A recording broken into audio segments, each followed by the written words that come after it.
আমি বলি যে পরিবর্তনের সময় এসেছে।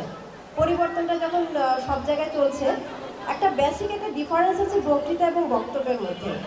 বক্তৃতা সেটাই যেটা রাজনৈতিকভাবে দেওয়া হয়, বক্তব্য যেটা খুব ছোট আকারে সংক্ষিপ্ত কিন্তু জরুরি কথাগুলো বলা হয়। তো আমরা এখন এমন একটা পর্যায়ে এসেছি যখন বক্তৃতা না, আসলে আমরা বক্তব্য দেওয়ার সময় এসেছে। কারণ নেতা মানে জোর করে মানুষের কথা শোনাচ্ছেন, সে আসলে নেতা নয়। তো আমি সেই জন্য বলছি যে আমি এর আগে বলেছি যে আমরা যেখানে দাঁড়ায় সমাবেশগুলো করি সেখানে অনেক মানুষ থাকে, অনেকজন সাধারণ জনগণ থাকে। আমরা চেষ্টা করবো একটু সুন্দরভাবে আয়োজনটা সম্পন্ন করার এবং আশপাশের মানুষকে বিরক্ত না করার, কারণ এই মানুষগুলোই কিন্তু আমাদের জীবন।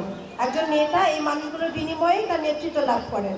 তো নেতৃত্ব পাওয়ার জন্য যে মানুষগুলোকে আপনাদের দরকার হয় তাদেরকে সঙ্গে নিয়ে তাদের ভালো মন্দ চিন্তা করাটা আমার মনে হয় আমাদের ফার্স্ট প্রায়োরিটি হওয়া উচিত। তো আর পাশাপাশি সামনে নতুন সংসদ নির্বাচন, ইনশাল্লাহ আমরা আমাদের ভাইয়াকে জয়যুক্ত করব। এই 17 আসন বা ক্যান্টনমেন্ট, যেটা আমার জন্ম এবং বেড়ে ওঠা ক্যান্টনমেন্টকে ঘিরে, স্বাভাবিক ক্যান্টনমেন্টের সাথে একটা ব্যক্তিগত ইমোশন কাজ করে আমার। এই জন্য এখানকার যে পরিবেশ, এখানকার যে মানুষের মন মানসিকতা, এরা সবসময় একজন শিক্ষিত ভদ্র একজন রাজনীতিবিদকে চান, যে না যারা একজন শিক্ষিত সমাজের প্রতিনিধিত্ব করবেন। সেইভাবে আমরা বলতেই পারি যে একজন শিক্ষিত প্রতিনিধি হিসেবে আমাদের পার্থ ভাইয়ের বিকল্প নেই। আমাদের রাজনীতিতে যে পরিবর্তন, সেই পরিবর্তনে একজন ভদ্র রাজনীতিবিদ আমরা চাই। আমাদের রাজনীতিবিদ যেন শামীম ওসমানের মতো খুনি না হয়।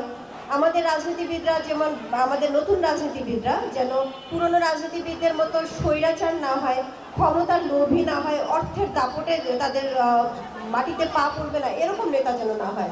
আমরা পরিবর্তিত নেতা চাই, যে নেতা জনগণের সাথে মিশবে। ভোটের আগের দিন মাঠে এসে ভোট চাই, পরের দিন সে জনগণকে চিনি না, এমন নেতা আসলে আমাদের এখন আর কাম্য নয়। আর আমরা এখন জনগণ, সাধারণ জনগণ, আমরা এগুলোকে ভালো মতো বুঝি কে আমাদের পাশে থাকবেন। তো স্বৈরাচারের আমল হোক বা স্বৈরাচারের পরবর্তী হোক, আমরা পার্থ ভাইকে বিভিন্ন সময় জনগণের পাশে খুব নীরব ভূমিকায় থাকতে দেখেছি। উনি কখনোই মানুষের জন্য কিছু করতে গিয়ে মিডিয়ার প্রচার চান না, উনি খুব নীরবে কাজগুলো করে যান। তা আমার মনে হয় মেয়েটা এমনই হওয়া উচিত। আমাদের ইসলাম ধর্মে আছে যে ডান হাতে দান করলে যেন বাম হাত জানতে না পারে, দানটা এরকমই হওয়া উচিত। এবং যে মানুষটা এভাবে দান করতে পছন্দ করে, আমরা নিশ্চয়ই সেই মানুষকে আমাদের ভবিষ্যৎ প্রতিনিধি হিসেবে চাই। তো আমি আপনাদের সবাইকে এখানে যারা উপস্থিত আছেন তাদের সবাইকে আন্তরিক ধন্যবাদ জানাচ্ছি। কষ্ট করে এখানে এসেছেন, যদিও অনেক গরম আজকে, তারপরেও সময় নিয়ে আমাদের সাথে আছেন, সেজন্য অসংখ্য কৃতজ্ঞতা জানাচ্ছি।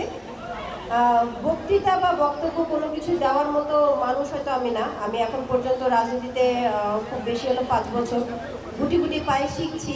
কতটুকু শিখেছি সেটা তো আমার যারা সহকর্মী আছেন বা সহযোগী আছেন তারাই জানেন, বাট শেখার চেষ্টা করছি।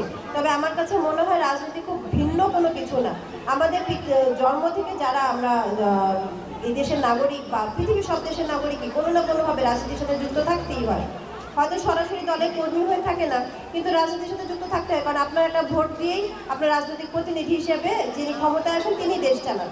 তো আমরা সবাই রাজনীতির সাথে জড়িত। রাজনৈতিক ব্যক্তিত্ব এক একজন, হয়তো এক একজন এক এক জায়গা থেকে আমাদের কর্মটা সম্পাদন করি। সেই জন্য রাজনীতিতে এমন কোনো পরিবেশ না যেখানে আমার সন্তান যেতে পারবে না। আমি তো মনে করি আমার সন্তান যেহেতু মাত্র ভার্সিটিতে উঠেছে, আমি চেষ্টা করবো আজকে থেকে আরো 5 বছর পরে সে যখন শিক্ষা জীবন শেষ করবে, সেই জন্য দেশের জন্য কাজ করতে গেলেও রাজনীতিতে যুক্ত হয়।